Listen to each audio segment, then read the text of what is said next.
Hello, I am the cartoonist Rashid. I want you to call to mind that the reason that we usually caricature the Dark Ages of Europe as being, ignorant and backwards is because of like incidents that like happened with people like Galileo when he was bumping heads with the leaders of the church institution. During that time period, the church, or the leaders of the church, in partnership with the crowns, had like a thought police monopoly over the people. They dictated what the people believed as true, which is what the fundamental conflict with Galileo was. You're saying things that we propagandize as, conflicting. So, because of that, and because of the power that those figures had over the people, the populace came to believe in a certain way as a group that was wrong. And this is the power that the high up leaders of society had. They determined what was real so that they could maintain power. And the people were allowed themselves to put up with that. So in the modern day, it's the same.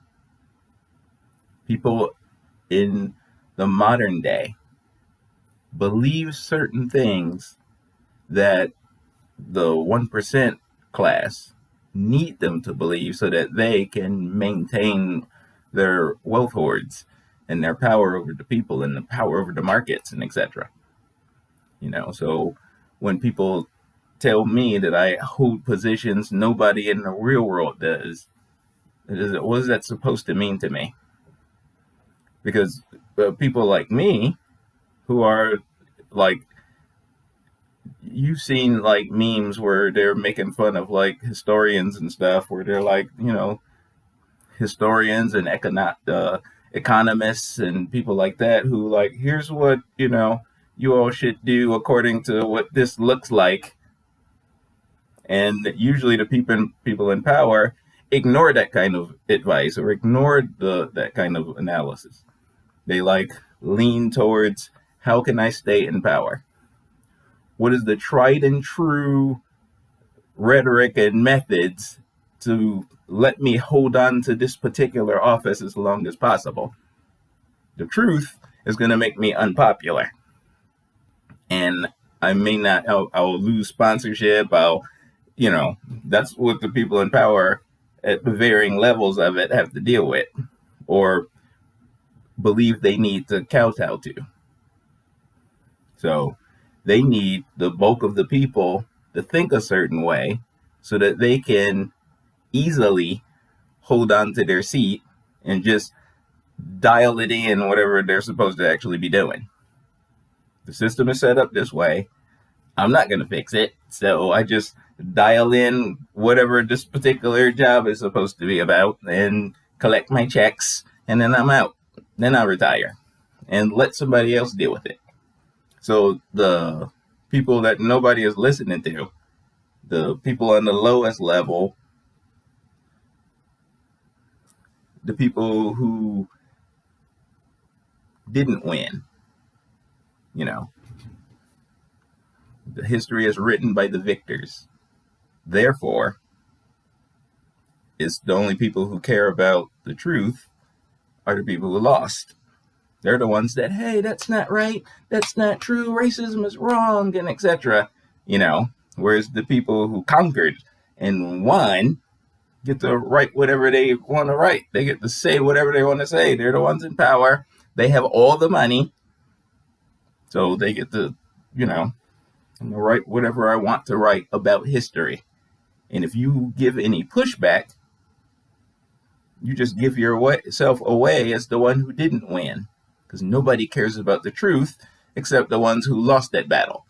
Are you the dominant like political identity who gets to call all the shots and determine what the school curriculum looks like and what kind of monetary currency policy the country uses, and et cetera, et cetera?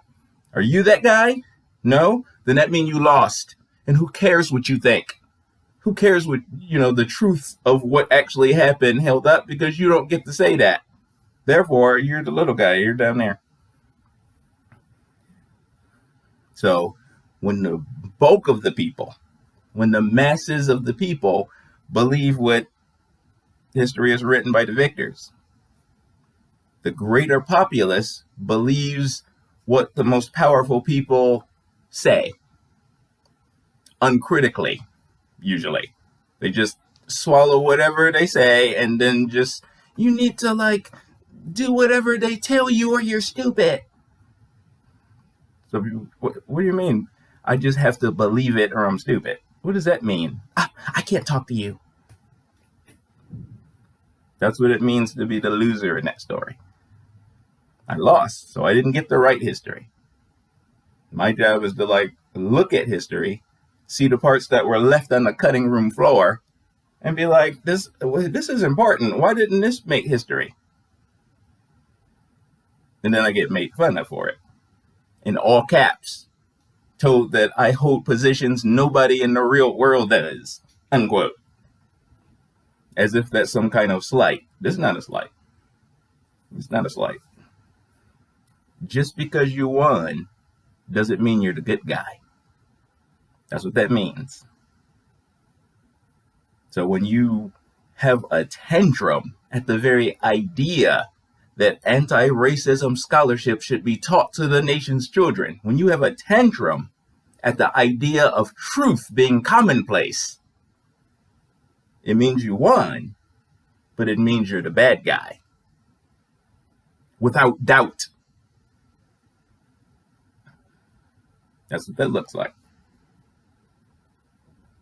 So, yesterday I talked about my very first When the Aliens Come cartoon.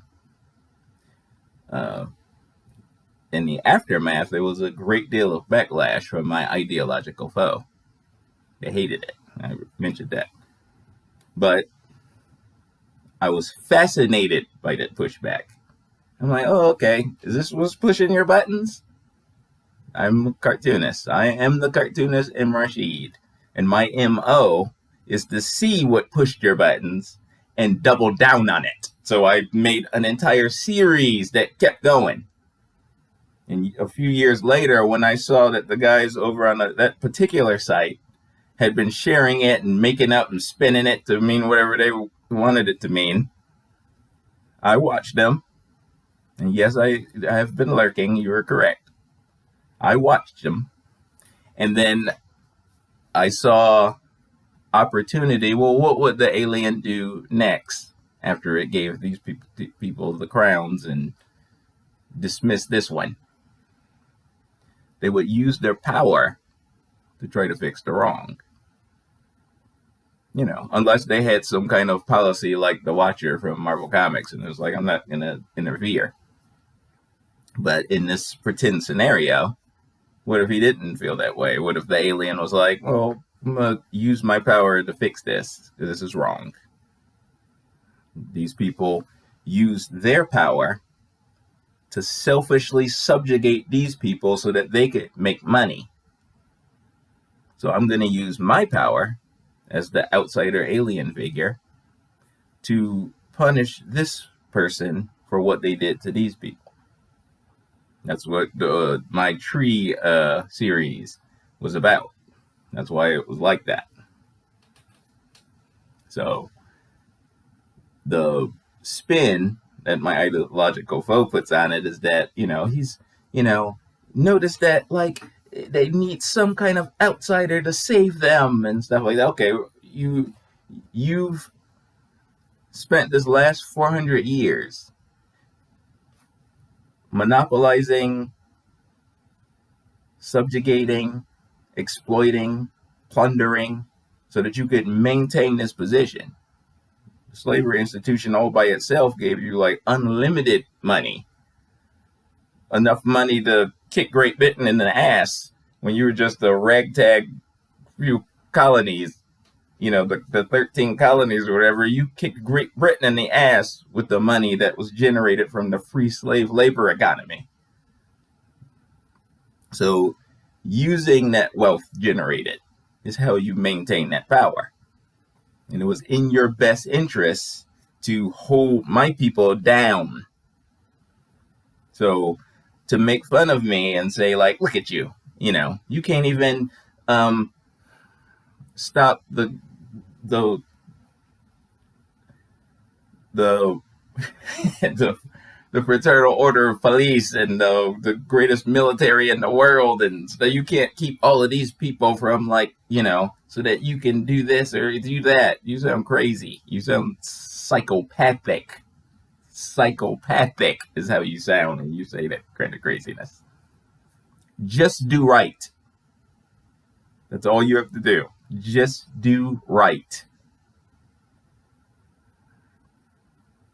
Peace.